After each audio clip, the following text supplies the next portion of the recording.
সামনে যে লড়াইটা বাঁধতে যাচ্ছে এই লড়াইটা কিন্তু অনেক দূর যাবে। কারণ আস্তে আস্তে বিএনপির সাথে সরকারের যে দূরত্ব সেটা বড় আকার ধারণ করছে। কেউ কেউ বলছেন যে এই জুলাই আগস্ট অভ্যুত্থানে সবচেয়ে বেশি বেনিফিটেড কারা হয়েছেন, এর মধ্যে ডক্টর মোহাম্মদ ইউনূস তিনি নাম্বার ওয়ানে আছেন। অনেক কিছু তিনি ব্যবসা বাণিজ্য, তার ব্যক্তি জীবনের মামলা টামলা, এনবিআর এর ট্যাক্স টোক্স, মানে অন্য একটা লেভেলে তিনি তার সম্মান যেটা তিনি হয়তো ডিজার্ভ করতেন এতদিন বাংলাদেশে সেটা তিনি পাইছেন। এবং কি প্রধান উপদেষ্টা পদটাতে বসার পর তিনি অনেক কিছু করছেন, ওনার জন্য নিজের জন্য করছেন, দেশের জন্য করতেছেন। তবে উনি নিজের জন্য যা করছেন, যে 616 কোটি টাকা মাফ হয়েছে, এগুলো নিয়ে মানুষের এত কনসার্ন নাই। কিন্তু রাজনীতিবিদরা যখনই তিনি মানবিক করিডোর নিয়ে হাত দিলেন, যখনই তিনি চট্টগ্রাম বন্দর নিয়ে হাত দিলেন, তখনই কিন্তু রাজনীতিবিদরা সজাগ হইয়া উঠছে। বিশেষ করে আমি দেখছি জনাব তারেক রহমানকে, তিনি আস্তে আস্তে কঠোর ভাষা প্রয়োগে যাচ্ছেন, তবে ডিপ্লোম্যাটিক ল্যাঙ্গুয়েজের মাধ্যমে। তিনি বলছেন যে আমার কাছে আশ্চর্য লাগে যে 9 মাস হয়ে গেল এই জুলাই অভ্যুত্থানে যারা শহীদ হইল তাদের চূড়ান্ত তালিকাটা আমাদের এই ছাত্র নেতারা, তারাও এটা নিয়ে কোনো এত গর্জ কই ভাই? তারা চাইলে তো 2 দিনে আওয়ামী লীগ নিষিদ্ধ হয়। এই চূড়ান্ত তালিকাটাই প্রকাশ হইল না। জুলাই আগস্ট ফাউন্ডেশন 100 কোটি টাকা 150 কোটি টাকা নিয়ে হইলো, তুমি মুগ্ধর ভাই স্নিগ্ধ সেও সরে গেছে, তারপরে হচ্ছে আপনার সার্জিস সরে গেছে। মানে যতক্ষণ এখানে মধু ছিল অনেকেই ছিল, মধু নাই, আস্তে আস্তে এখানে থাইকার ফয়দা নাই। তারপর হচ্ছে পলিটিক্যাল পার্টি মুভমেন্টে গেছে। কিন্তু এই আহত ছাত্র এবং নিহত ছাত্ররা, জনতারা, তাদের ভর্তুকি ক্ষতিপূরণ কে কোথায় পাইলো আমরা দেখলাম না ঠিক মতো।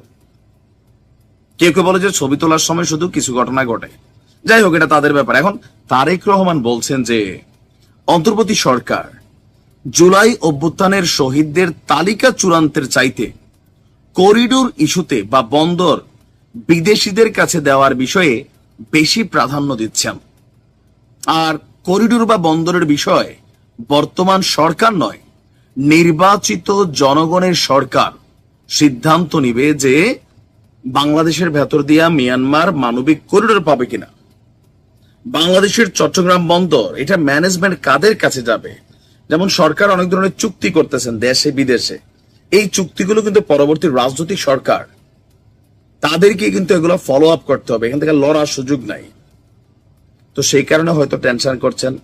আচ্ছা, তো তারেক রহমান বলছেন যে 10 মাসের অন্তর্বর্তী সরকার এই শহীদ এবং হতাহতদের চূড়ান্ত তালিকা দিতে পারেনি, তাই সাধারণ মানুষের মধ্যে এই সরকারের সক্ষমতা নিয়ে প্রশ্ন দেখা দিয়েছে। সরকার উদাসীন নাকি ক্ষমতার মোহে আচ্ছন্ন তা নিয়েও প্রশ্ন দেখা দিয়েছে। মনে হচ্ছে বর্তমান সরকার শহীদদের চূড়ান্ত তালিকার চাইতে করিডোর ইস্যু বা বন্দর বিদেশিদের কাছে দেয়ার বিষয়ে বেশি প্রাধান্য দিচ্ছে।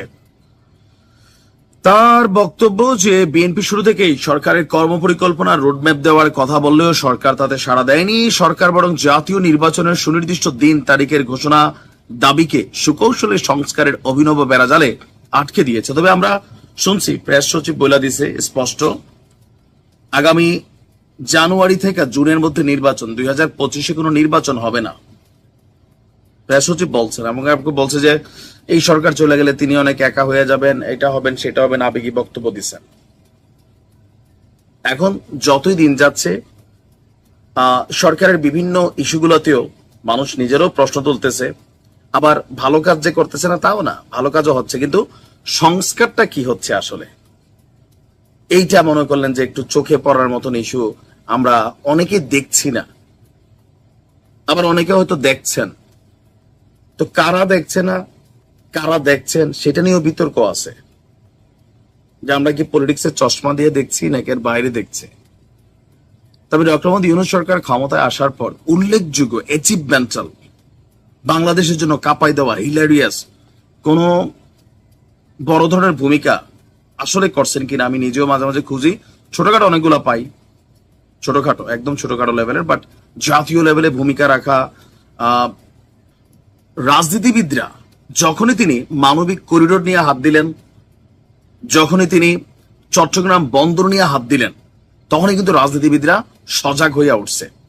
বিশেষ করে আমি দেখছি জনাব তারেক রহমানকে, তিনি আস্তে আস্তে কঠোর ভাষা প্রয়োগে যাচ্ছেন, তবে ডিপ্লোম্যাটিক ল্যাঙ্গুয়েজের মাধ্যমে। তিনি বলছেন যে আমার কাছে আশ্চর্য লাগে যে 9 মাস হয়ে গেল এই জুলাই অভ্যুত্থানে যারা শহীদ হইল তাদের চূড়ান্ত তালিকাটা আমাদের এই ছাত্র নেতারা, তারাও এটা নিয়ে কোনো এত গর্জ কই ভাই? তারা চাইলে তো 2 দিন আওয়ামী লীগ নিষিদ্ধ হয়। এই চূড়ান্ত তালিকাটাই প্রকাশ হইল না। জুলাই আগস্ট ফাউন্ডেশন 100 কোটি টাকা 150 কোটি টাকা নিয়ে হইলো, তুমি মুগ্ধর ভাই স্নিগ্ধ সেও সরে গেছে, তারপরে হচ্ছে আপনার সার্জিস সরে গেছে, মানে যতক্ষণ এখানে মধু ছিল অনেকেই ছিল, মধু নাই, আস্তে আস্তে এখানে থাইকার ফয়দা নাই, তারপর হচ্ছে পলিটিক্যাল পার্টি মুভমেন্টে গেছে। কিন্তু এই আহত ছাত্র এবং নিহত ছাত্ররা, জনতারা, তাদের ভর্তুকি ক্ষতিপূরণ কে কোথায় পাইলো আমরা দেখলাম না ঠিক মতো। কেউ কেউ বলে যে ছবি তোলার সময় শুধু কিছু ঘটনা ঘটে, যাই হোক এটা তাদের ব্যাপার। এখন তারেক রহমান বলছেন যে অন্তর্বর্তী সরকার জুলাই অভ্যুত্থানের শহীদদের তালিকা চূড়ান্তের চাইতে করিডোর ইস্যুতে বা বন্দর বিদেশিদের কাছে দেওয়ার বিষয়ে বেশি প্রাধান্য দিচ্ছেন।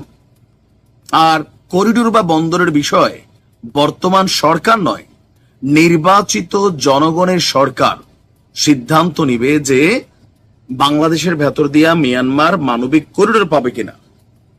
বাংলাদেশের চট্টগ্রাম বন্দর, এটা ম্যানেজমেন্ট কাদের কাছে যাবে? যেমন সরকার অনেক ধরনের চুক্তি করতেছেন দেশে বিদেশে, এই চুক্তিগুলো কিন্তু পরবর্তী রাজনৈতিক সরকার তাদেরকে কিন্তু এগুলো ফলো আপ করতে হবে, এখান থেকে লড়ার সুযোগ নাই।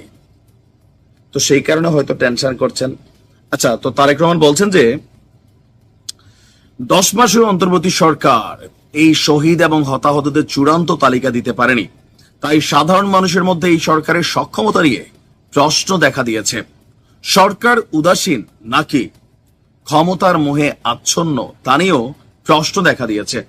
মনে হচ্ছে বর্তমান সরকার শহীদদের চূড়ান্ত তালিকার চাইতে করিডোর ইস্যু বা বন্দর বিদেশিদের কাছে দেয়ার বিষয়ে বেশি প্রাধান্য দিচ্ছে। তার বক্তব্য যে বিএনপি শুরু থেকেই সরকারের কর্মপরিকল্পনা রোডম্যাপ দেওয়ার কথা বললেও সরকার তাতে সাড়া দেয়নি। সরকার বরং জাতীয় নির্বাচনের সুনির্দিষ্ট দিন তারিখের ঘোষণা দাবিকে সুকৌশলে সংস্কারের অভিনব বেড়াজালে আটকে দিয়েছে। তবে আমরা শুনছি প্রেস সচিব বলে দিছে স্পষ্ট, আগামী জানুয়ারি থেকে জুনের মধ্যে নির্বাচন, 2025-এ কোনো নির্বাচন হবে না। প্রেস সচিব বলছেন এবং বলছে যে এই সরকার চলে গেলে তিনি অনেক একা হয়ে যাবেন, এটা হবেন সেটা হবেন, আবেগী বক্তব্য দিচ্ছেন। এখন যতই দিন যাচ্ছে সরকারের বিভিন্ন ইস্যুগুলোতেও মানুষ নিজেরও প্রশ্ন তুলতেছে, আবার ভালো কাজ যে করতেছে না তাও না, ভালো কাজও হচ্ছে, কিন্তু সংস্কারটা কি হচ্ছে আসলে এইটা মনে করলেন যে একটু চোখে পড়ার মতন ইস্যু আমরা অনেকে দেখছি না, আবার অনেকে হয়তো দেখছেন। তো কারা দেখছে না কারা দেখছেন সেটা নিয়েও বিতর্ক আছে, যে আমরা কি পলিটিক্সের চশমা দিয়ে দেখছি নাকি এর বাইরে দেখছি। তবে ডক্টর মোহাম্মদ ইউনূস সরকার ক্ষমতায় আসার পর উল্লেখযোগ্য অ্যাচিভমেন্টাল, বাংলাদেশের জন্য কাঁপাই দেওয়া, হিলারিয়াস কোন বড় ধরনের ভূমিকা আসলে করছেন কিনা আমি নিজেও মাঝে মাঝে খুঁজি। ছোটখাটো অনেকগুলা পাই, ছোটখাটো একদম ছোটখাটো লেভেলের, বাট জাতীয় লেভেলে ভূমিকা রাখা খুব কমই আছে।